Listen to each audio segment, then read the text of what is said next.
Hi అందరికీ నమస్తే, welcome to my channel. ఈరోజు మన రెసిపీ సూపర్ టేస్టీ వంజరం చేపల పులుసును ఆంధ్ర స్టైల్లో ఎలా ప్రిపేర్ చేసుకోవాలో మనం ఈ వీడియోలో చూద్దాం. ఈ చేపల పులుసు కోసం నేను కట్ చేసి తీసుకున్న వంజరం ముక్కల్ని శుభ్రంగా 1-2 సార్లు కడిగి తీసుకోవాలి. ఇలా కడిగి తీసుకున్న చేప ముక్కల్లోకి మ్యారినేషన్ కోసం 1 teaspoon chilli powder, 1 teaspoon salt, 1 teaspoon పసుపు, 2 టేబుల్ స్పూన్స్ ఆయిల్ వేసుకోవాలి. ఇలా వేసుకున్న తర్వాత ఈ చేప ముక్కలకి ఉప్పు, కారం, పసుపు చక్కగా ముక్కలన్నింటికి పట్టేలా ఒకసారి కలుపుకోవాలి. ఇలా కలుపుకున్న తర్వాత 10 మినిట్స్ పాటు ఈ చేప ముక్కల్ని పక్కన పెట్టుకుందాం. ఇప్పుడు చేపల పులుసులోకి ఒక బౌల్ తీసుకొని బౌల్లోకి ఒక పెద్ద నిమ్మకాయ సైజ్ అంతా చింతపండుని తీసుకోవాలి. చింతపండుని 1-2 సార్లు చక్కగా కడిగి తీసుకోవాలి, ఎందుకంటే చింతపండులో ఉండే మట్టి ఏదైనా ఉంటే వచ్చేస్తుంది. ఇలా కడిగి తీసుకున్న చింతపండులోకి 1 గ్లాస్ వరకు వాటర్ పోసి ఒక 15 మినిట్స్ నానబెట్టుకోవాలి. ఇప్పుడు చేపల పులుసు కోసం మసాలాను రెడీ చేసుకుందాం. మిక్సీ జార్ తీసుకొని 2 టేబుల్ స్పూన్స్ ధనియాలు, 1 టీ స్పూన్ జీలకర్ర, 1 టీ స్పూన్ గసగసాలు, 10-15 వెల్లుల్లి రెబ్బలు, పొట్టుతో అయినా పర్లేదు, పొట్టు తీసినా పర్లేదు. ఈ మసాలా అంతా ఏమీ వేయించట్లేదు, అలాగానే డైరెక్ట్గా మిక్సీ చేసుకోవాలి. ఇలా గ్రైండ్ చేసుకున్న మసాలా అంతా ఒక బౌల్లోకి తీసుకొని పక్కన పెట్టుకోవాలి.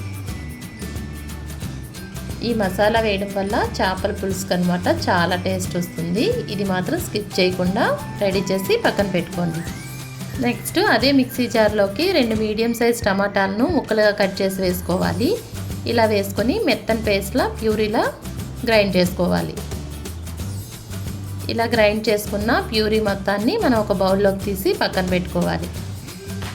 నెక్స్ట్ స్టవ్ ఆన్ చేసుకొని స్టవ్ పైన కడాయి పెట్టి 4 టేబుల్ స్పూన్స్ వరకు ఆయిల్ వేసుకోవాలి. నాన్ వెజ్లో కొంచెం ఆయిల్ ఎక్కువగానే పడుతుంది. ఆయిల్ హీట్ అయిన తర్వాత ఒక 1/2 టీ స్పూన్ వరకు మెంతులు వేసుకోవాలి. మెంతులు ఆయిల్లో చిటపటలాడిన తర్వాత కొన్ని కరివేపాకు రెబ్బలు, ఘాట్లు పెట్టుకున్న 4 పచ్చిమిర్చిని ఆయిల్లో వేసుకోవాలి. పచ్చిమిర్చి, కరివేపాకు, మెంతుల ఫ్లేవరు చేపల పులుసుకి అయితే మంచి టేస్ట్ యాడ్ అవుతుంది. 1 టీ స్పూన్ పసుపు వేసుకోవాలి. చేపల పులుసుకి పసుపు ఎప్పుడైనా ఆయిల్లో వేసుకుంటేనే బాగుంటుంది. ఇలా ఆయిల్లో పసుపు వేసుకోవడం వల్ల చేపలు నీచు వాసన రాకుండా ఉంటాయి. ఇప్పుడు ఇదే ఆయిల్లోకి సన్నగా కట్ చేసుకున్న 2 మీడియం సైజ్ ఆనియన్స్ని ముక్కలుగా కట్ చేసి వేసుకోవాలి. ఇలా వేసుకున్న తర్వాత ఆనియన్స్ అన్నీ చక్కగా గోల్డెన్ కలర్ వచ్చినంత వరకు ఫ్రై చేసుకోవాలి. ఈ ఆనియన్స్ చక్కగా మగ్గడం కోసం లిడ్ కవర్ చేసి 3 మినిట్స్ పాటు కుక్ చేసుకోవాలి. ఇలా లిడ్ కవర్ చేసుకోవడం వల్ల గ్రేవీ టేస్ట్ అనమాట చాలా బాగుంటుంది.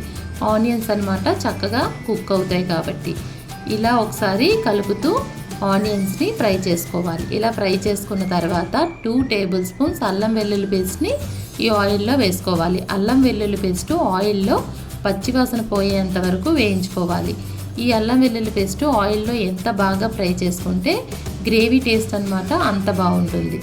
ఇలా ఆయిల్ పైకి తేలినంత వరకు ఫ్రై చేసుకున్న తర్వాత ఇప్పుడు ముందుగా మిక్సీ చేసి పెట్టుకున్న 2 మీడియం సైజ్ టమాటోల్ని పేస్ట్గా చేసుకున్నాం కదా, అది ఇప్పుడు ఆయిల్లో వేసుకోవాలి.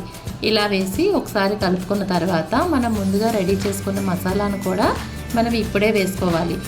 1 teaspoon salt, 1/2 teaspoon పసుపు, టేస్ట్కి తగ్గ కారం, ఎందుకంటే ఉప్పు కారాలు మనం ముందే వేసాం కనుక ఇప్పుడు మనం చూసుకొని వేసుకోవాలి. ఇలా వేసుకున్న తర్వాత మసాలా మొత్తం ఆయిల్లో చక్కగా ఫ్రై చేసుకోవాలి. ఇలా ఆయిల్ పైకి తేలినంత వరకు మసాలా అంతా ఆయిల్లో చక్కగా కుక్ అయ్యేలా ఫ్రై చేసుకోవాలి. మసాలాలన్నీ ఆయిల్లో ఎంత బాగా ఫ్రై చేస్తే గ్రేవీ టేస్ట్ అంత బాగుంటుంది. కొంచెం కొత్తిమీరను కూడా వేసుకోవడం వల్ల గ్రేవీకి మంచి ఫ్లేవర్ అయితే యాడ్ అవుతుంది. లిడ్ కవర్ చేసి 1 మినిట్ పాటు కుక్ చేసుకుందాం.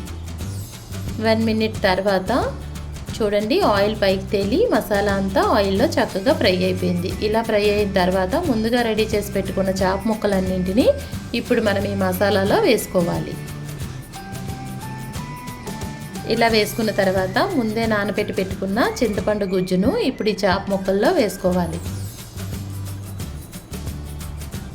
ఇలా చింతపండు పులుసు అంతా చేప ముక్కల్లో వేసాక చేప ముక్కలన్నింటినీ ఒకసారి కలపాలి. అది స్పూన్ పెట్టకుండా ఇలా కలుపుకోవాలి. ఇలా కలుపుకున్న తర్వాత ఇప్పుడు మనం ఈ పులుసుకి పులుపుని మనం అడ్జస్ట్ చేసుకోవాలి. పులుపు కొంచెం ఎక్కువ తినే వాళ్ళైతే అలానే ఉంచుకోవచ్చు, లేదంటే కొంచెం వాటర్ వేసుకోవాలి. ఇలా వేసుకొని కొంచెం కొత్తిమీరను కూడా వేసుకోవాలి. కొత్తిమీరను వేసి లిడ్ కవర్ చేసి మీడియం ఫ్లేమ్లో 10 మినిట్స్ పాటు కుక్ చేసుకోవాలి. 10 మినిట్స్ తర్వాత చూడండి ఎంతో టేస్టీ అయిన వంజరం పులుసు రెడీ అయిపోతుంది. కలర్ అయినా టేస్ట్ అయినా చాలా బాగుంటుంది.